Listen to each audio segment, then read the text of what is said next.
Porte 13 en vivo, noticias siempre a esta hora, hablemos a las 12 por todas nuestras plataformas, todos nuestros canales de distribución, incluyendo desde hace algunos días DirecTV en el canal 1159. Porte 13 en vivo, a esta hora hablemos a las 12, hoy con Felipe Arboe, abogado y ex hartas cosas.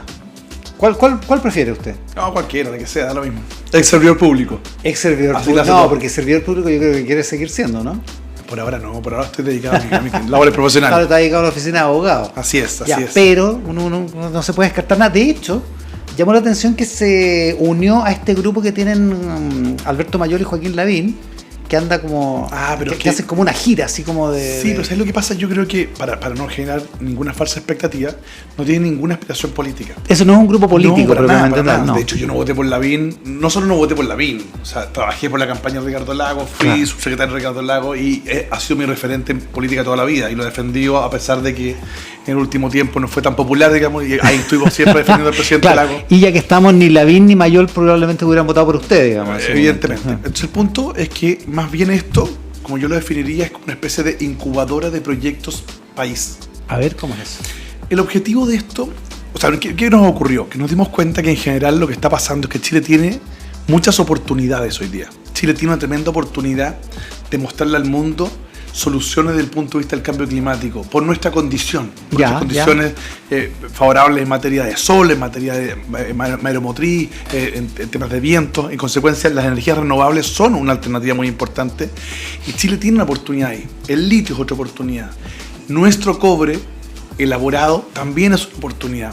Las tierras raras que se descubrieron en el sur de Chile también es una oportunidad. En materia de innovación tecnológica tenemos acá desde Notco, digamos, a muchos emprendimientos que están dando que hablar en América Latina. Entonces decimos, bueno, ¿cómo ayudamos para que esas oportunidades no pasen? Porque las oportunidades no son permanentes. Y nos hemos dado cuenta que hay mucha gente que quiere hacer cosas, pero que si no está en un partido político, o no tiene un amigo, o un cuñado, o un si no tiene el contacto correcto, no hay caso. Entonces dijimos, bueno, hagamos lo siguiente. Hagamos una plataforma donde gente de cualquier lado pueda presentar proyectos para el país. Para aprovechar ciertas oportunidades o para, por ejemplo, mejorar temas que son hoy día un problema, la inseguridad. Pero esto no es voluntarismo, no es que yo digo, oye, yo voy a solucionar la delincuencia. No, es, mire, yo tengo una iniciativa, entonces nosotros analizamos la iniciativa.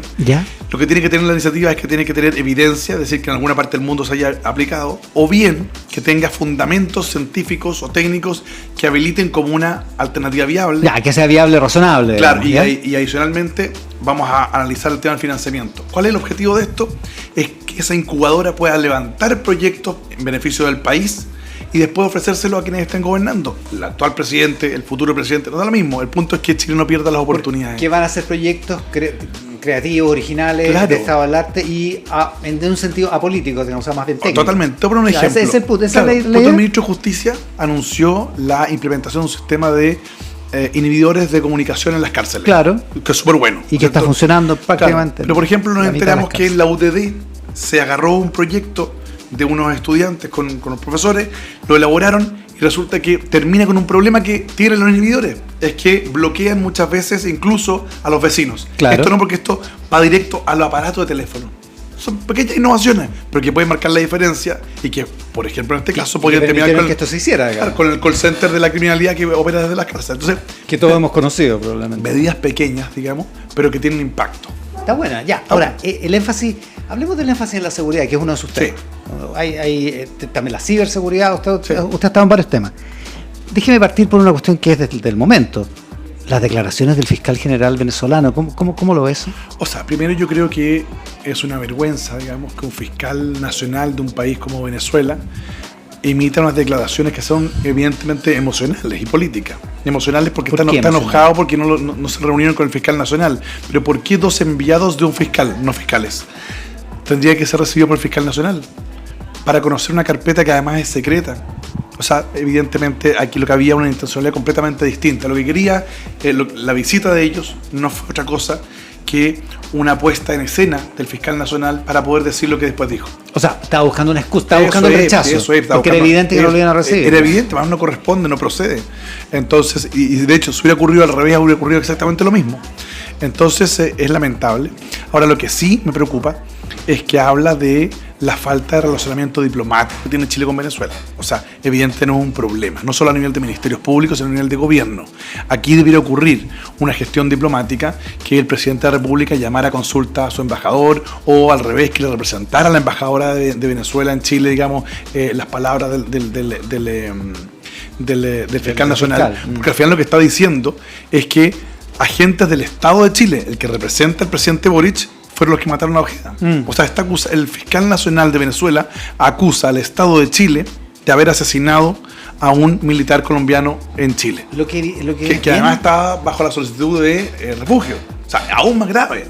Claro. Era un ciudadano que estaba refugiado en Chile. Lo que resulta bastante curioso, tomando en consideración que Chile no ha hecho lo contrario. O sea, Chile, ni la Fiscalía ni el gobierno han acusado al gobierno de Venezuela, al Estado de Venezuela, de haber estado en el crimen. Otra cosa es que el fiscal sí dijo, la única hipótesis posible es que esto es el que está en Venezuela. Pero no es exactamente lo mismo. No es lo mismo. De hecho la tesis del fiscal Barros de que esto es el que está en Venezuela es en función de un conjunto de elementos probatorios que hablarían de ciertas comunicaciones, digamos, e incluso de Ojeda respecto de terceras personas, digamos. Entonces, ya no es una arbitrariedad de Barros en ese caso. No, hay elementos problemas. El fiscal Barros probablemente debe ser el fiscal junto con Garrido más especializado en materias de delitos complejos, así que yo en eso toda confianza. Entonces llama la atención. Yo lamento profundamente lo que está ocurriendo y espero que el gobierno, como insisto, pase un poquito a la ofensiva. Entonces, o sea, que haga algo. Que haga algo, claro. Porque, o sea, digo, España llamó a su embajador en Argentina por muchísimo menos que esto. Mucho menos. Aquí, vuelvo a insistir, el presidente Boric tiene que entender que la declaración del fiscal nacional de Venezuela está acusando al Estado de Chile de haber cometido homicidio respecto de un militar venezolano que estaba con solicitud de refugio. O sea, usted esperaría que la Cancillería, que para empezar la Cancillería hiciera alguna de las notas de su repertorio, que tampoco están amplias. Evidentemente, así es. ¿Pero la ruptura de relaciones?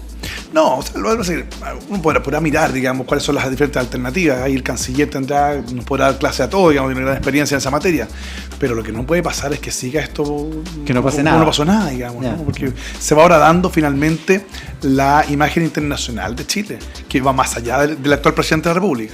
¿Hubo ingenuidad en el gobierno o el gobierno nuestro, digamos, siempre supo que Venezuela en algún momento iba a mostrar que no iba a colaborar? Lo que pasa es que el gobierno tiene una presión interna muy fuerte. Lo que pasa es que pensemos que acaba de caer preso en prisión preventiva el alcalde Recoleta, digamos, y recibe los saludos de Maduro, digamos. Entonces, del Partido Socialista Bolivariano. Lo que empieza a ocurrir es que el presidente de la República está dividido o está tironeado entre gobernar como jefe de Estado o bien en ese rol de jefe de Estado tener que escuchar al Partido Comunista, que es un defensor acérrimo, digamos, de Maduro y de la dictadura cubana y venezolana. En consecuencia, mi percepción es que... No, o sea, el gobierno está medio presionado, pero le sale más fácil reaccionar con Argentina que con Venezuela. Totalmente. De hecho, así lo ha hecho. ¿Es? De hecho, así lo ha hecho, sí, sin duda. Entonces, algún tipo de respuesta diplomática y desde el punto de vista judicial propiamente tal, para la Fiscalía esto es un caso imposible de resolver entonces. O sea, lo que puede ocurrir es que la Fiscalía llegue a la conclusión de que el homicidio fue planificado desde afuera, que fue ejecutado acá por agentes extranjeros, pero probablemente no vamos a tener la posibilidad de lograr la detención y condena, puesto que el fiscal nacional ya señaló que no iban a extraditar a nadie. Cosa bien rara, porque los fiscales no son los que extraditan. Entonces, cuando el fiscal nacional de Venezuela dice no vamos a extraditar a nadie, la pregunta es, ¿está hablando por el gobierno? ¿Está hablando por el Poder Judicial? Dice que hay una se supone... Hay una prohibición constitucional o un... Es que se supone en democracia, se supone que en las democracias los poderes del Estado toman sus decisiones de acuerdo al mérito y sería en este caso el Poder Judicial. El que extradita, ya, okay. Pero sabemos que en Venezuela no es el ejemplo democrático. Ya, pero el fiscal nacional sí puede interpretar la Constitución venezolana. No podría interpretar.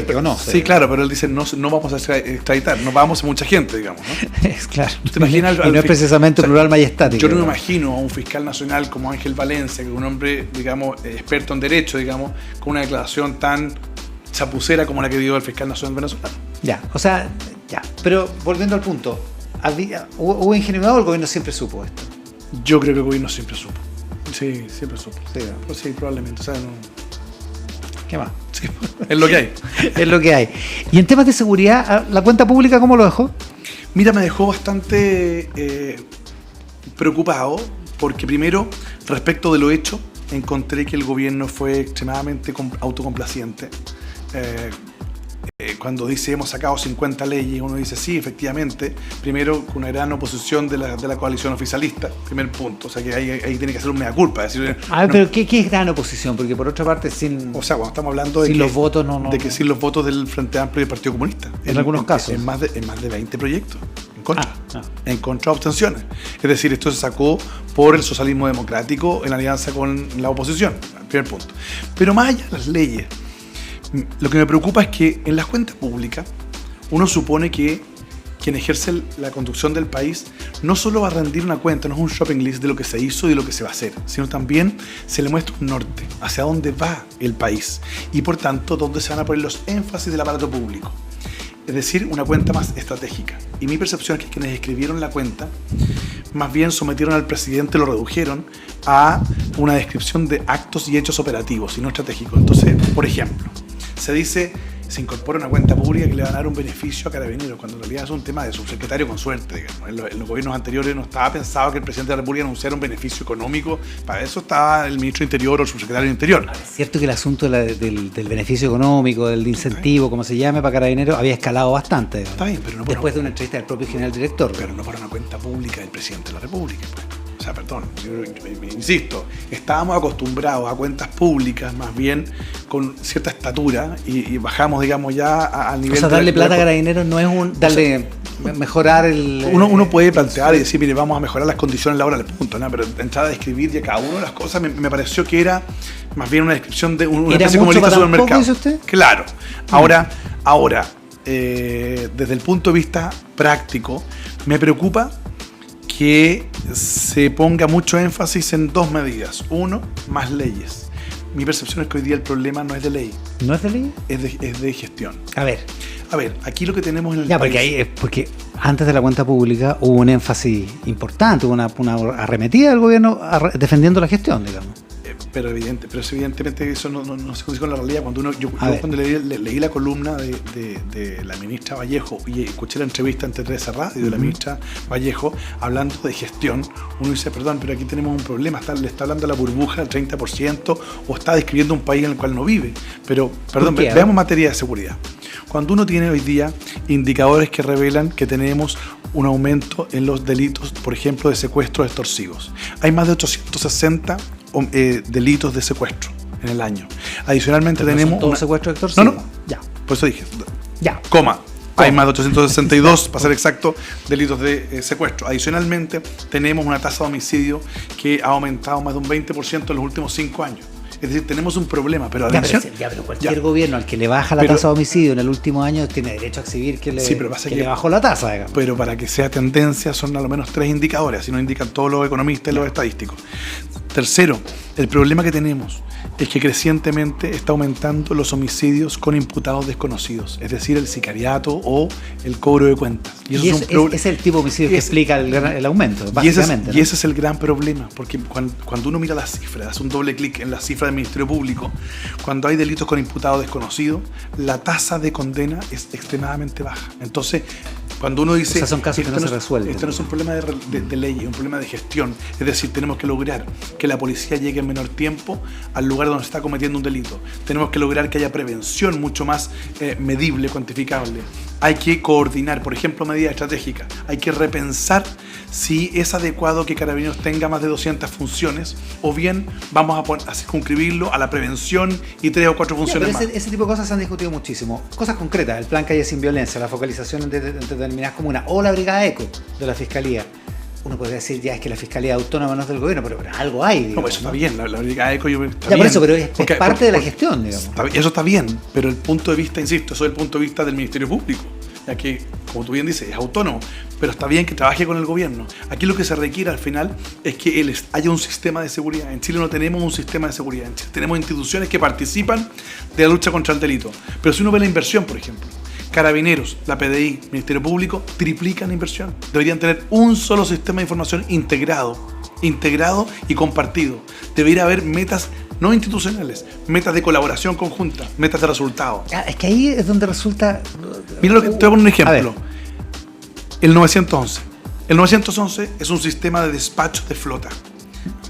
de carabineros, de bomberos, de emergencia, de la ambulancia. Que lo que hace en la práctica es optimizar los tiempos, porque sabe dónde está cada una de las flotas. Bueno, y eso permite reaccionar en menor tiempo y darle certeza a la gente con un número. Bueno, en Chile ha sido imposible. No existe. En Chile ha sido imposible. Pero resulta que, ejemplo de la descoordinación, es que el gobierno regional de Santiago está financiando un 911. El gobierno regional de Biobío está financiando otro 911. El gobierno regional de Valparaíso está estudiando la posibilidad de hacer otro. Entonces al final uno dice, ¿vamos a tener por regiones 911? Bueno, evidentemente hay un problema de gestión, porque lo que se requiere es sentar en la mesa y decir, momento muchachos, ¿saben qué? No tripliquemos o quintupliquemos la inversión. Hagamos una inversión para todo el país mucho más eficaz y eficiente. Con economía de escala, en fin, y todo eso. Ya, con tecnología compatible. Ya, pero es que esto me suena a una discusión que hemos hablado, probablemente usted y yo, muchas veces, sí, digamos. Claro. O sea, hace muchos años. El sistema de información unificada de las policías, el 911, todas estas cosas, ¿por qué no pasan? Porque no hay un sistema de seguridad. Por eso digo yo que hoy día... eso no es culpa del presidente Boric, por decirlo así, digamos, hemos aprendido la lección, porque probablemente fuimos fortaleciendo cada una de las instituciones, pero no fueron trabajando coordinadamente.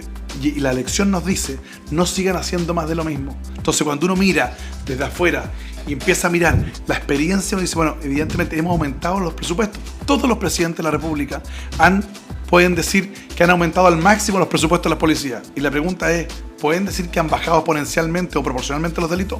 No. ¿Por qué? Porque hay un problema de eficacia y eficiencia en el uso de los recursos públicos. Porque no es un problema meter la plata, de meterle plata nada más. Es donde. Entonces, cuando el presidente anuncia en la cuenta que va a aumentar la dotación policial, yo digo, fantástico, se lo han hecho todos los presidentes. Y dice, vamos a aumentar en 800 en 4 años en el caso de Carabineros. Ok, perfecto. ¿Por qué no nos transparentan cuántos se van a retiro? Porque a lo mejor no vamos a aumentar ni uno. A lo mejor son reemplazos de los que se fueron a retiro, por baja, por incapacidad de salud. Entonces, hay que meter un doble clic. Yo creo que es importante a estas alturas, dado que la seguridad es un tema de la principal preocupación, ya no podemos quedarnos contentos, ni tampoco los periodistas, con el anuncio. Hay que hacer un doble clic y preguntar un poquito más allá para saber si las medidas van a tener impacto o no. Ejemplo. Tenemos una crisis de seguridad y la ministra de Interior o el subsecretario dice, mire, se hizo una operación, un operativo y hay 300 detenidos. ¿Qué dice eso? No dice nada. La pregunta, el doble clic es, ¿por qué delitos están detenidos? ¿Cuántos quedaron en prisión preventiva? ¿Cuántos quedaron en control de detención? O sea, hay que ir un poco más allá para saber si de verdad esto tiene impacto o no. Eso es un sistema de seguridad. Hay otros casos que son desalentadores. La libertad condicional, el fin de la prisión preventiva, el cambio de medida cautelar para miembros del Tren de Aragua que... pero aquí estamos entrando en una situación muy delicada. Ya, exacto, ¿no? Hace un tiempo atrás nosotros conversamos en la radio sobre la penetración del crimen organizado.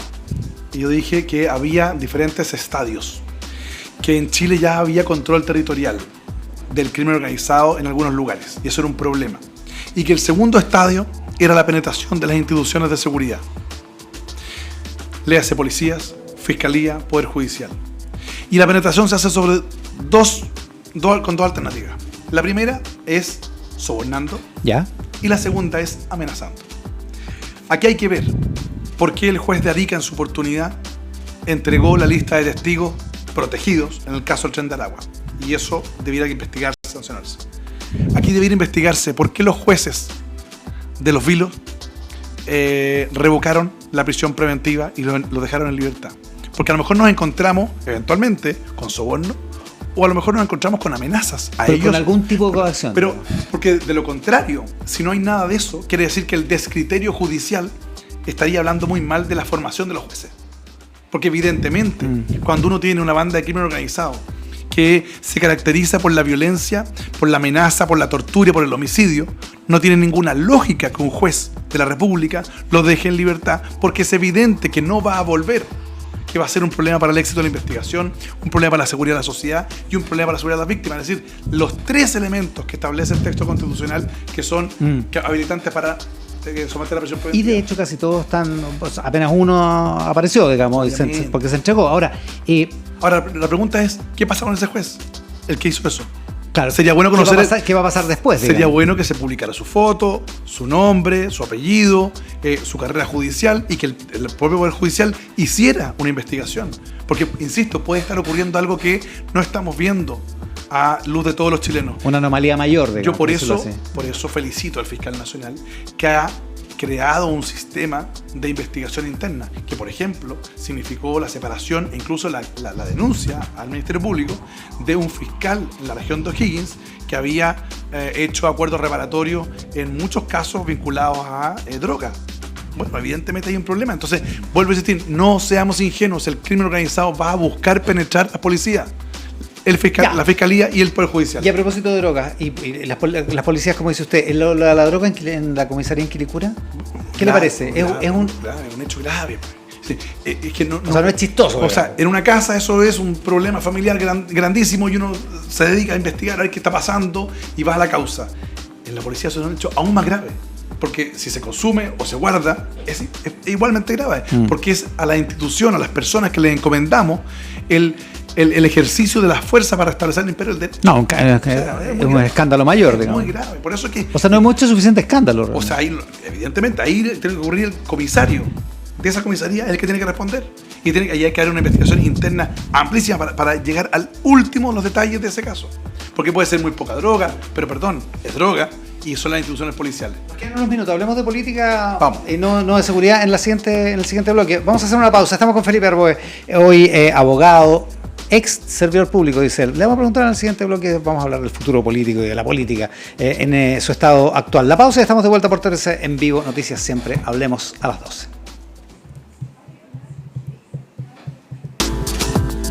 Es verdad.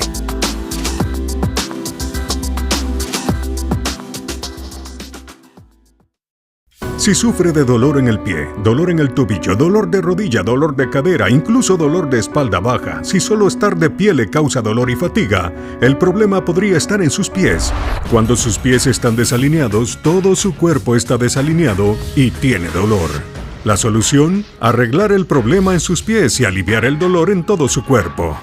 Presentamos Super Torix, las innovadoras plantillas ortopédicas que pueden aliviar el dolor al instante en sus pies, tobillos, rodillas, caderas y espalda, alineando adecuadamente sus pies y disponibles ahora mismo para ustedes sin tener que ir al médico. Son maravillosas, no me duele. Increíbles. Realmente no sabía que las necesitaba hasta que las probé. Super Torex ha cambiado mi vida porque mi dolor de espalda ha desaparecido totalmente. Me hacen sentir más energía, ya no estoy tan cansado al final del día. Deje de sufrir y vuelva a las actividades que ama.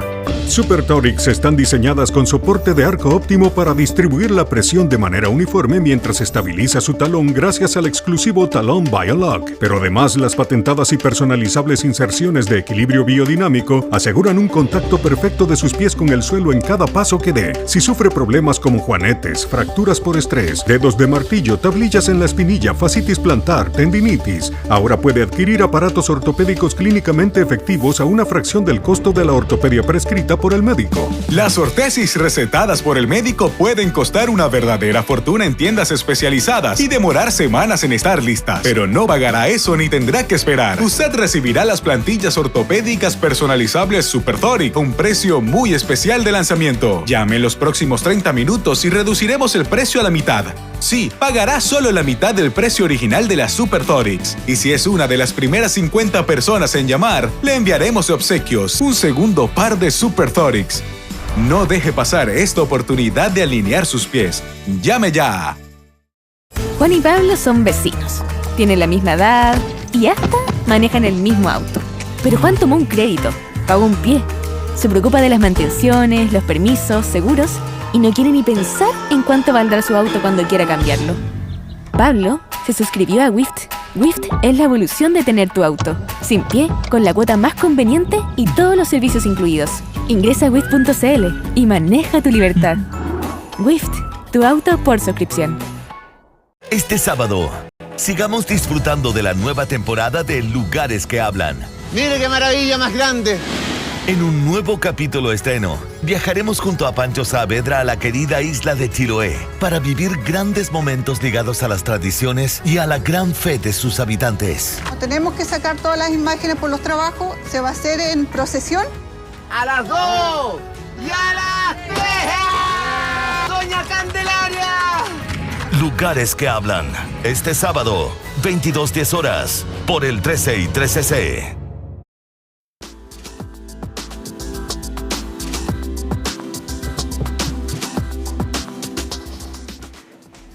Hablemos a las 12 por T13 en vivo, noticias siempre acá en el 13.2 en la mayoría de las ciudades de nuestro país por televisión abierta, con Felipe Arboe, abogado, ex servidor público, como le decía al principio, no me suena ex servidor público.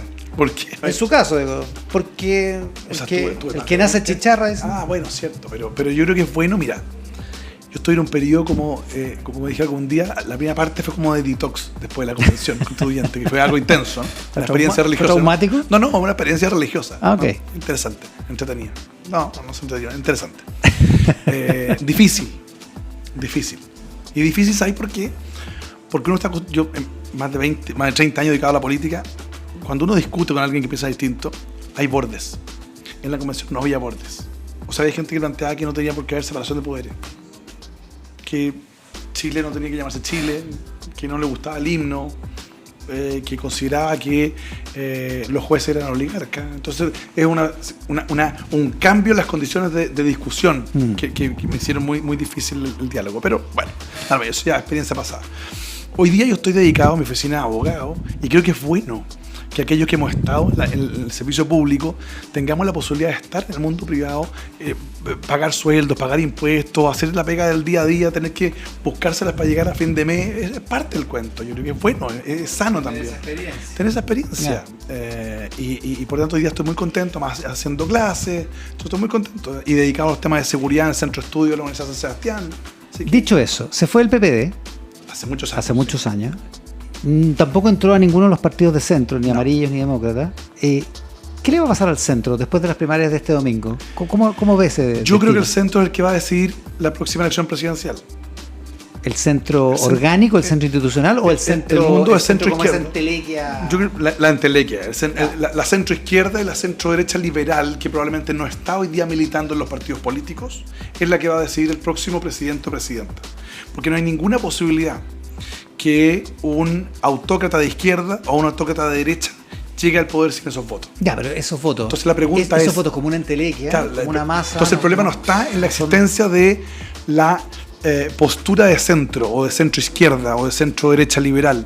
El problema está en que los actuales liderazgos no están sabiendo interpretar eso, probablemente, y al final del día esa centro izquierda vota por el mal menor, como fue el caso de Boric, ¿no? Que al final del día mucha gente que no creía y que no cree hasta el día de hoy en el Frente Amplio ni en Boric, votó por él porque no está dispuesto a cruzar la vereda a votar por José Antonio Cast. Pero es curioso que haya una masa tan importante como para decidir una elección presidencial que no tenga una expresión política, que no tenga liderazgos políticos. Lo que pasa es que es un fenómeno que ocurrió también en Europa.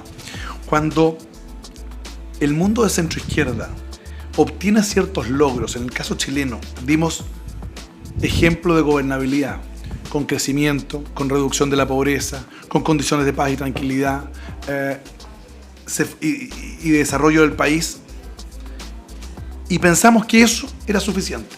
Y llegó un minuto y la gente nos dijo, ya, pero eso está hecho, eso es el piso de la conversación, que viene ahora. Y creo que el mundo centroizquierda no fue capaz de reinventarse y decir, bueno, en la era digital tenemos estos desafíos, en la era del cambio climático tenemos estos otros desafíos. Ese fue el problema de la centroizquierda. Y lo que ha ocurrido, a mi juicio, es que los partidos de centroizquierda y de centro confunden ser de centroizquierda o ser de centro con el inmovilismo, con el statu quo, con ser conservadores. Y no, el centro puede ser, comillas, revolucionario, reformista. El centro debe ser reformista y transformador. O sea, si uno mira los grandes líderes europeos de centro izquierda, son líderes que no tienen ningún empacho en discutir de seguridad y de libertad, de crecimiento y redistribución, de globalización y también de proteccionismo. O sea, falta un cierto reseteo, digamos. Yo creo que efectivamente lo que falta es que la centroizquierda y el mundo de centro reivindique lo que yo resumo como lo que fue el laguismo, ¿no? Que fue capaz, insisto, de un hombre desde su propia identidad de centroizquierda dar garantía de gobernabilidad, garantizar el crecimiento, el desarrollo y la equidad. Vamos a ver si existe ese laguismo sin Ricardo Lagos. Felipe Arboe, muchísimas gracias por la gentileza de estar aquí. Gracias por la invitación. Con Felipe Arboe, hablemos a las 12 de hoy, todos los días, a esta hora, entre lunes y jueves, por T13 en vivo, noticias siempre. Sigan con nosotros después de esta pausa. Muchas gracias por estar ahí.